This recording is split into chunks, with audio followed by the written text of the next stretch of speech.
శుభోదయం. క్రీస్తు నందు ప్రియమైన దేవుని బిడ్డలారా, మన రక్షకుడైన యేసు క్రీస్తు వారి యొక్క పవిత్ర నామంలో మీ అందరికీ ఉదయకాల శుభాలు తెలియజేస్తున్నాను. అక్టోబర్ 13th దేవుడు మనల్ని ప్రవేశపెట్టి ఈ వీక్లో ప్రారంభ దినంలో మరి ఉదయకాలం ఆయన స్వరమైనటువంటి కృపను దేవుడు మనకు దయచేస్తాను బట్టి మనం ఎంతగానో దేవునికి కృతజ్ఞతలు చెల్లించాల్సిన వారిగా ఉన్నాం. ఈ దినం మన టీఎల్సిన దిన ఆహారంలో దేవుని యొక్క వాక్యాన్ని మనం జ్ఞాపకం చేసుకుందాం. మరి వాక్యంతో పాటుగా మధ్యలో చివరిలో కానీ ఒక క్వశ్చన్ అడగటం జరుగుతుంది. ఎప్పట్లాగా మరి కరెక్ట్ ఆన్సర్ని మీరు మన టీఎల్సీ యూట్యూబ్ ఛానల్లో కామెంట్ బాక్స్లో పోస్ట్ చేయాల్సిందిగా మనం చేస్తున్నాం. యాకోబు రాసేటువంటి పత్రిక 4వ అధ్యాయము 7వ వచనాన్ని చదువుకుందాం. కాబట్టి దేవునికి లోబడి ఉండుడి, అపవాదిని ఎదిరించుడి, అప్పుడు వాడు మీ యొద్ద నుండి పారిపోవును. దేవుని బిడ్డలారా, ఉదయకాల సమయంలో శ్రేష్టమైనటువంటి 3 విషయాలు ఈ భాగంలో మరి యాకోబు ద్వారా దేవుడు మనకి తెలియపరుస్తూ ఉన్నాడు. మొదటి తలంపు ఏంటంటే దేవునికి లోబడి ఉండుడి అని అంటున్నాడు. దేవుని బిడ్డలారా, ఈ ఉదయకాల సమయంలో లోబడటం ఇది చాలా కష్టమైనటువంటిది. లోబడి పని చేయటం, లోబడి జీవించటం, లోబడి మాట్లాడటం, ఇదంతా కూడా ఇంకా పూర్తిగా అన్ని విషయాల్లో మరి ఎంతో అది లోబడటం అనేటువంటిది అది చాలా గొప్ప సుగుణం. బైబిల్ గ్రంథంలో మనం గమనిస్తే భక్తులైనటువంటి వారు దేవునికి చాలా లోబడి వారు జీవించారు.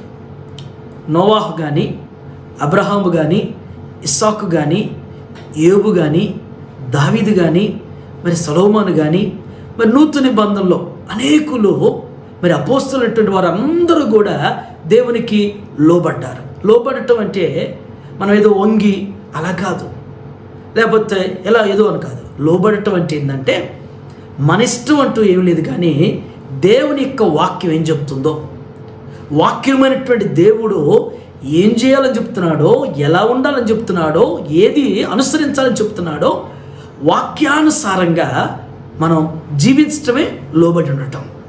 మన ఇష్టం, మన సొంతం, మన కోరిక, మన ఆలోచన, మన ఆశ, మన అనేటువంటిది లేకుండా సమస్తం దేవుడే. ఇక దేవునికి పూర్తిగా సరెండర్ అయిపోయి ఆ లోబడటం అనేటువంటిది అలాగ మనం ఉండాలి అని చెప్పేసి మరి యాకోబు తన పత్రికలో జ్ఞాపకం చేస్తున్నాడు. 2వ తలంపు, నీవు ఇలా లోబడి దేవునికి లోబడి ఉన్నప్పుడు అపవాది వాడు ఎదిరించబడతాడు. ఎప్పుడు ఎదిరిస్తావు అంటే అపవాదిని నీవు దేవునికి నువ్వు లోబడితే దేవుని శక్తి నీలో ఉంటుంది. దేవునికి నువ్వు లోబడటం ద్వారా దేవుని యొక్క బలాన్ని నువ్వు పొందుకోగలుగుతావు. అంటే స్పిరిచువల్ స్ట్రెంగ్త్ అనేటువంటి ఆధ్యాత్మికమైన శక్తి మనకున్నప్పుడు అపవాది అనేటువంటి దుష్టుణ్ణి మనం ఎదిరించగలుగుతాం. అది ఏ విధంగా అయినా, అంటే లోకపరంగా ఉన్నటువంటి శత్రువు కావచ్చు, ఈ లోక అధికారం అనేటువంటి అపవాది యొక్క అస్త్రాలు ఎన్నో రకాలుగా వాడు మన మీద అస్త్రాలు ప్రయోగిస్తాడు. మనల్ని బలహీనపరచాలని, మనం పడవేయాలని, మన కృంగదీయాలని, మనల్ని అవమానపరచాలని ఎన్నో అస్త్రాలు మన మీద ప్రయోగించినప్పుడు అపవాదిని మనం ఎదిరించగలుగుతాం. దేవుడు మనలో ఉండి ఆయన అనుగ్రహించినటువంటి సర్వాంగ కవచం ద్వారా అపవాదిని ఎదిరించగలుగుతాం. 3వ చివరి మాట ఏంటంటే అప్పుడు వాడు మీ యొద్ద నుండి పారిపోను అన్నాడు.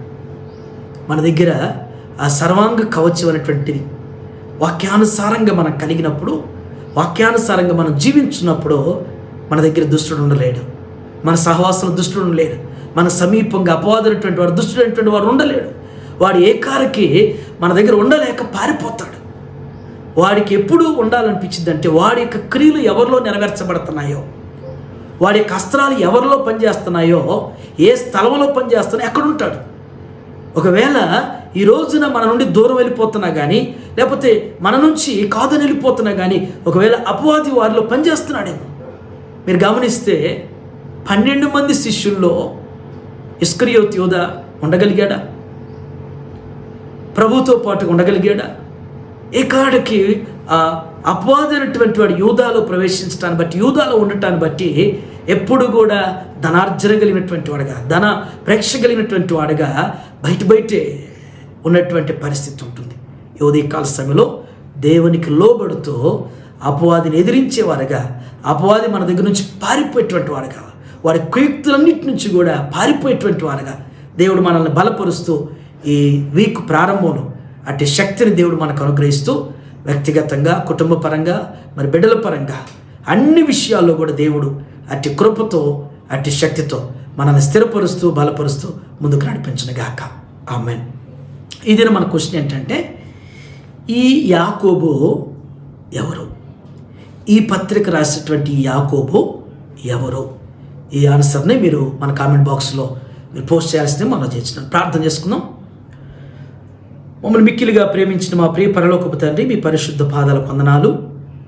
ఈ వీక్ ప్రారంభంలో దేవా, ఈ ఉదయం దివ్యమైనటువంటి మీ శ్రేష్టమైనటువంటి ఆత్మీయమైనటువంటి తలంపుల ద్వారా మాతో మీరు మాట్లాడినందుకు వందనాలు తండ్రి. మేము అధికారులకు, నాయకులకు అయ్యా మేము లోబడి ఉంటాం కానీ ప్రభా, మీకు లోబడటం అనేటువంటిది మీ వాక్యానికి నాయన, వాక్యం అనేటువంటి శరీరధారైనటువంటి మీకు నాయన లోబడేటువంటి వారుగా నాయన, లోబడి జీవించేటువంటి వారుగా వాక్యానుసారం అనేటువంటి నడవడిక మేము కలిగి ఉన్నప్పుడు నా తండ్రి, అపవాదిని మేము ఎదిరించగలుగుతామని, అపవాది నాయన మా ఎదుటి నుండి మా దగ్గర నుంచి పారిపోతానని మీ లేఖనాలకు జ్ఞాపకం చేయబడింది. అపవాదిని ఎదిరించేటువంటి శక్తిని మాకు దయచేయండి.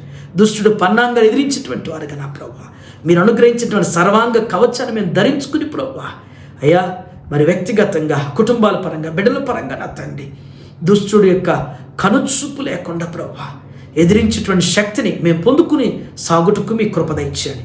యువదేవు నాయన టీఎల్సీ ఆహారం చూస్తున్న ప్రతి బిడ్డని, ప్రతి కుటుంబాన్ని కూడా మీరు జ్ఞాపకం చేసుకోండి. ఈ వీక్ అంతా బిడ్డలు వచ్చినటువంటి వారి పనుల్లో, వారి ప్రయాణాలు, వారి బాధ్యతల్లో మీరు తోడుగా నడిపించండి ప్రభా. వాక్యానుసారమైనటువంటి జీవితం కలిగిన ఆయన ఇక్కడ వారి దినాలు, అంత్య దినాలు అట్టి జ్ఞానంతో నడిపించబడేటువంటి కృపలు బలపరుస్తూ స్థిరపరచమని యేసునామలో ఈ ప్రార్థన మీకు సమర్పించుచున్నాను తండ్రి. ఆమేన్. దేవుడు మీ అందరికీ తోడైనది గాక. ఆమేన్.